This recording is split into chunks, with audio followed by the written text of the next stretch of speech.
السلام عليكم ورحمة الله، يا رب جميعا بخير. هنعمل السابليه زي اللي بنشتريه الجاهز وأحسن. يلا نشوف واحدة واحدة هنعمله ازاي ومقادير مظبوطة. عندي هنا دقيق جميع الاستخدامات ما يعادل 300 جرام، والسكر عندي 100 جرام، أنا هاخد أقل شوية. وعندي 200 جرام من الزبدة، وبيضة تكون صغيرة، وفانيلا، وأقل من ربع معلقة بيكنج باودر. في الستاند ميكسر لو مش هنستخدمه ممكن نستخدم ايدينا، ممكن نستخدم مضرب، اي حاجة عندنا. هاخد الدقيق وانزل كمان بالسكر الحلواني. يعني المحلات المشهورة دي نفس الطريقة، بيعملوا نفس المقادير ونفس الطريقة. البيضة تكون صغيرة علشان لو كبيرة هتنشفه، وكمان العجينة هتبقى طرية مش هنعرف نشتغل فيها كويس. لو البيضة كبيرة ناخد الصفار، البيضة تكون صغيرة، وبأكد ان هي تكون صغيرة. وهنزل الزبدة، طبعا الزبدة لينة مطلعاها من التلاجة، هتكون اسهل لان كله هيختلط مع بعضه. لو الزبدة جامدة هتاخد وقت وهيتعجن كتير وهيبقى كده مش كويس. العجينة يا دوب ما بنعجنش فيها زي البوتيفور كده، ما ينفعش تعمل عرق خالص نشط الجلوتين. يا دوب تلم معانا تتكون عجينة، وهفصل على طول. بسيبها كده تتقلب، ونزلت بالبيضة يعني كله مع بعضه، يا دوب تتجمع مع بعض وهقفل. مفيش عجن ولا اي حاجة ولا اي سوائل، مفيش اكتر من كده العجينة. وخلاص بقى بفصل كده عليها، وهاخدها بقى تبرد شوية، وبعد كده نشتغل على طول.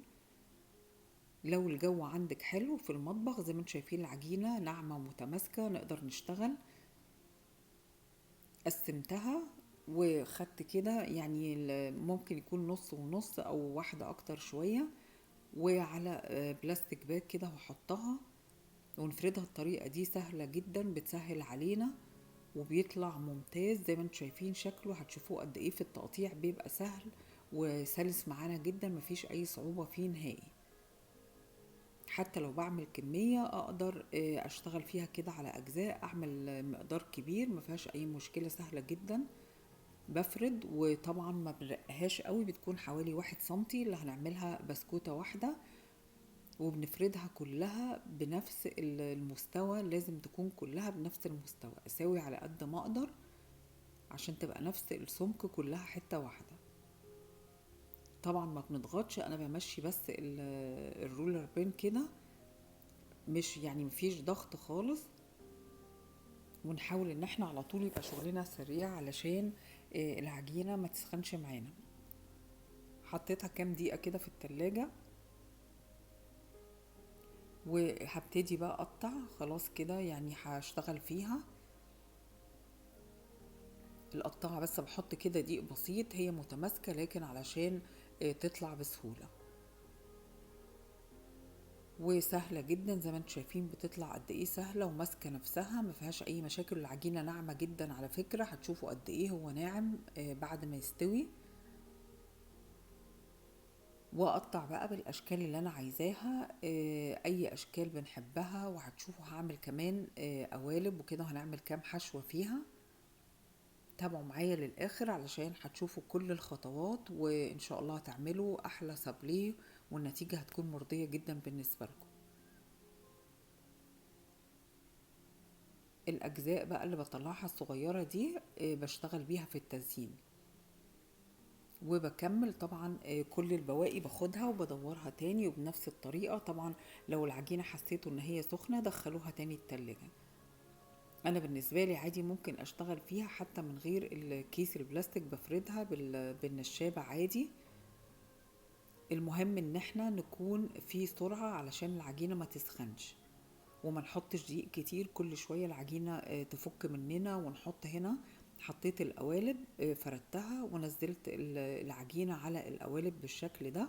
وهتشوفوا طريقة تانية برضو وبطن بيها القوالب في الخطوة اللي جاية. يا ريت يعني الدعم يا جماعة، انتوا دعمكم بيشجعني ان انا استمر، وعايزة يعني اشارك حاجات كتير معاكم. ما تبخلوش باللايك والشير، ولو عجبكم المحتوى بليز يعني تعملوا سبسكرايب. يعني دعمكم ده حاجة فعلا بتشجع الواحد ان هو يستمر. بنساوي طبعا الجناب كده، ما بنسيبش اي حاجة علشان يبقى شكلها حلو، لما تستوي تبقى كلها بنفس المستوى وشكلها مرتب وكويس. ألم البواقي. وطبعا مهم ان احنا القوالب نخرمها كده علشان ما ترفعش في السوا. حتى لو ما فيش بيكنج باودر، هي النسبة صغيرة وبيخلي النتيجة حلوة جدا، احلى ان احنا نعمله من غير. وبنقطع وبنشيلها زي ما انتم شايفين هنا. طبعا خلاص فكت شوية العجينة، لكن عارفة اتعامل معاها. لقيتوها ان هي طرية قوي، دخلوها التلاجة شوية.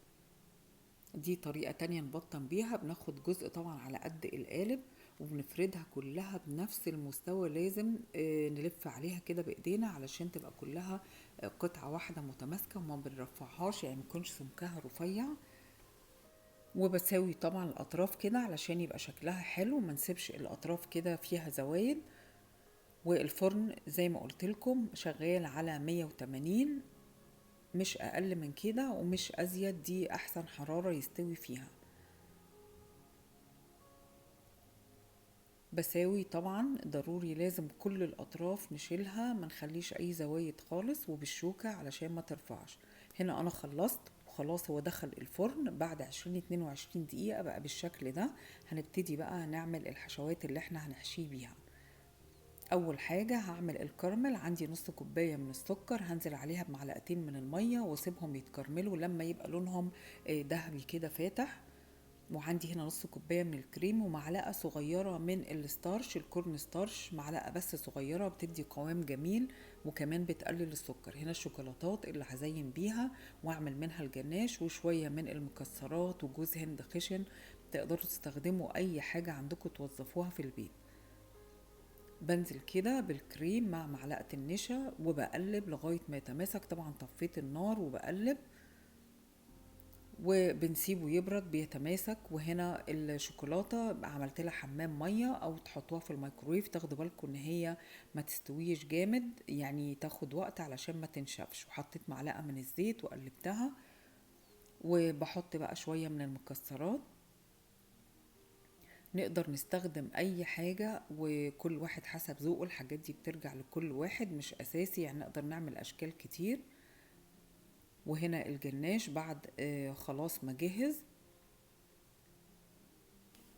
كده، يعني واحدة من الناتس، اي حاجة احنا بنحبها او اي حاجة موجودة بنوظف الموجود عندنا. زي ما هتشوفوا ازاي هعمل هنا برضو جناش جميل، بيبقى حلو جدا. الشوكولاتة مع السابليه طعمها فظيع. بالنسبة للي هي المفتوحة، السكر البودر هتشوفوا بنرشه قبل ما نحط نلزقها في المربى، علشان لو حطينا هيبقى شكلها هيبوظ، مش هيبان حتى النجمة ولا اي حاجة الشكل اللي في النص. دي النجوم اللي انا طلعتها. وكمان بيبقى من بواقي العجينة لما بيفضل بقى القطع الصغيرة في الاخر قطعتها بالشكل ده، بنستخدمها في التزيين.